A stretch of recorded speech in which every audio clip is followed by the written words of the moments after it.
The crowd gathered fast, headphones out, judgment thick in the air. At the center of it all stood a woman in plain clothes, her wrists locked in cuffs, tears streaking down her face as a store security guard barked accusations, caught red-handed. But then through the sea of murmurs a one voice broke the tension, a deep, steady voice. "Maybe you should look again," said a man in a worn army jacket, stepping forward. That man was Ethan Coley, a single dad, a veteran, and someone who had seen enough injustice in life to recognize it in an instant. And that moment would change everything for both of them. Ethan had come to the grocery store that afternoon after his long shift at a local auto repair shop. He wasn't supposed to be there. His daughter, Lily, had forgotten her lunch for her field trip, and he'd stopped by to grab some snacks for her teacher to drop off. He was tired, his hands still greasy from work, but he smiled at the thought of his little girl's laugh. Then he saw the commotion. A woman a mid-30s, in jeans and a hoodie, was standing beside her cart, shaking, while two security guards accused her of trying to walk out with unpaid items. One of the guards already had his phone out, ready to record evidence, and a few bystanders whispered things Ethan had heard far too many times. "Probably can't afford it. People like her ruin things for everyone." But something in the woman's eyes stopped him cold. They weren't the eyes of it, they were steady, focused, almost a broken bar trained, and they were full of quiet fury.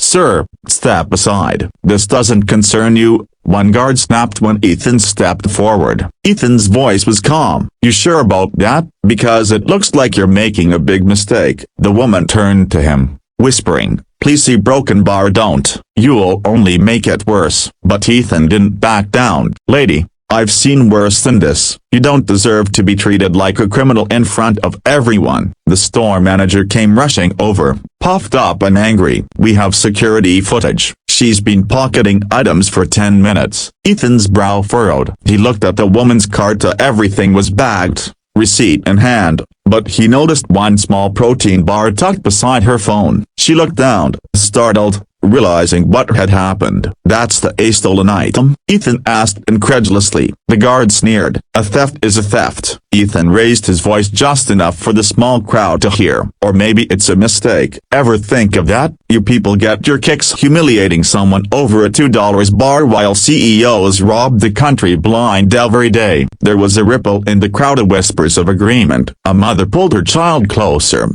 uncomfortable. Another man nodded silently. Then, in a calm, clear voice, the woman said something no one expected. "I'm Captain Renee Torres, Metro Police." The guards froze. "What?" "I'm off duty," she continued. "Came in after a double shift. Must have missed scanning that bar. But the way you handled these," she gestured to her cuffs. "You just profiled me, and that's going in my report." Silence fell. Ethan exhaled sharply, shaking his head in disbelief. The manager stammered. "Ma'am, we didn't know that's the problem," she interrupted. "You never do. You just assume." Ethan watched her remove her cuffs with a kind of quiet dignity that reminded him of his own mother, strong, proud, unwilling to break even under pressure. "Thank you," she said softly to Ethan as the guards retreated awkwardly. "You didn't have to do that." He shrugged. "Didn't feel right watching someone get railroaded for nothing. I've seen enough of that in uniform." "You're military?" she asked. "Used to be. Army. Now it's just me and my girl trying to figure things out." Renee smiled faintly. "You taught her well, then." "Not many people step in anymore."